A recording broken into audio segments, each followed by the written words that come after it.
Hi guys, so আজকে আমি যেটা বলবো, আমার বেস্ট ফ্রেন্ড এসছে আমার কাছে। বেসিক্যালি আমরা তিনজন বেস্ট ফ্রেন্ড ছিলাম, তার মধ্যে তো একজন এখন কলকাতায় বিয়ে করে শিফটেড।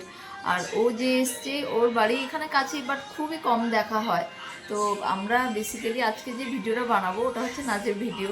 আমরা তিনজনই ভীষণ ভীষণ রকমের নাচ পাগল ছিলাম ছোটোবেলায়। আমরা নিজেদের মধ্যে কম্পিটিশন করতাম, মানে প্রোগ্রামে নাচতাম সেটা একটা আলাদা ব্যাপার, বাট নিজেদের মধ্যে কম্পিটিশন করতাম যে কে কতটা ভালো নাচবে। তো ওরা অবশ্য আমার থেকে একটু ভালোই নাচে। যাই হোক, আমি নিজেও অনেক দিন নাচ থেকে একদম ডিটাচড। এখন যদি আমি 2 মিনিটের জন্য, মানে রিলস বানানোর জন্য যদি 2 মিনিটও নাচি না, তাতেই আমি হাঁপিয়ে পড়ি, জানি না কেন, কার নজর লেগে গেছে। যাই হোক, তো ও এসছে আজকে, ভাবলাম যে আবার সেই পুরোনো স্মৃতি রিক্রিয়েট করা যায়। ওকে বলেছি যে আজকে কম্পিটিশন করব, কে কতটা ভালো নাচে। ও প্র্যাকটিস করেনি, আমিও প্র্যাকটিস করিনি, একদম র্যান্ডাম কোনো একটা গান, কোনো নয়, সিলেক্ট করে নিয়েছি, ইস্কুয়া অ্যান্ড নীল দিগন্তে। তো এই দুটো গানের মধ্যেই দুজনের মধ্যে কম্পিটিশন হবে। আর আমরা ফার্স্ট তো আমাদের ওই ফ্রেন্ডকে সেন্ড করবোই, দেন আমরা পোস্ট করব। তো তোমরা দেখে জানিও কারটা ভালো লাগলো। আমি তো আমার মতো বেস্ট দেবো, আমাকে একটু বেশি ভালো বলতে। হ্যাঁ,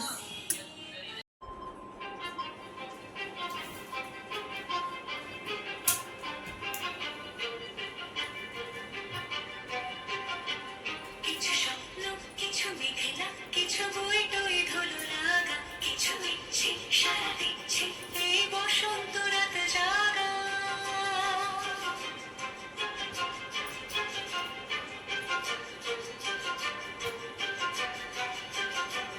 মম চিত্তে বাস ফিরতে আজ পলাশ ফুলের কাব্য, নিতে নৃত্যে ফুল ছিঁড়তে শুধু তোমার কথাই ভাববো। আজ হাওয়া বেপরোয়া দিল সন্ধে পাখির ঝাঁক, এই বিকেল আর বের ফুল হৃদ মাঝারে থাক। নীল দিগন্তে ওই ফুলের আগুন লাগলো লাগলো, নীল দিগন্তে বসন্তে সৌরভের শিখা জাগলো, বসন্তে নীল দিগন্তে।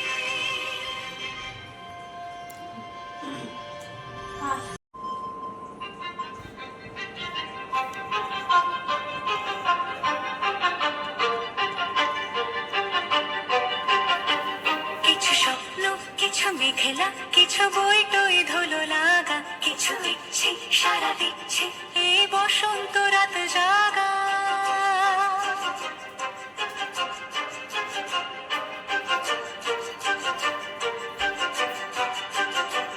মম চিত্তে বাস ফিরতে আজ পলাশ ফুলের কাব্য, নিতে নৃত্যে ফুল ছিঁড়তে শুধু তোমার কথাই ভাববো।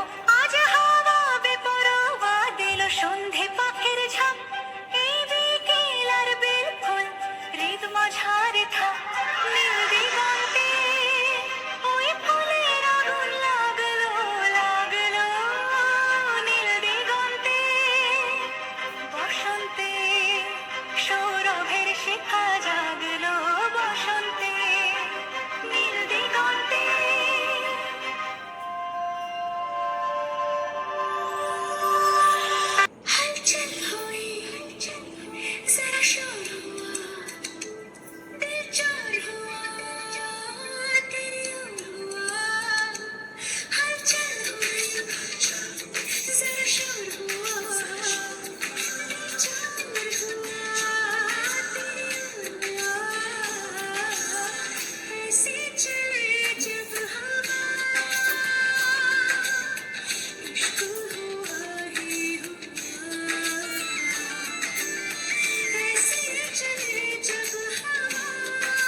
হুম,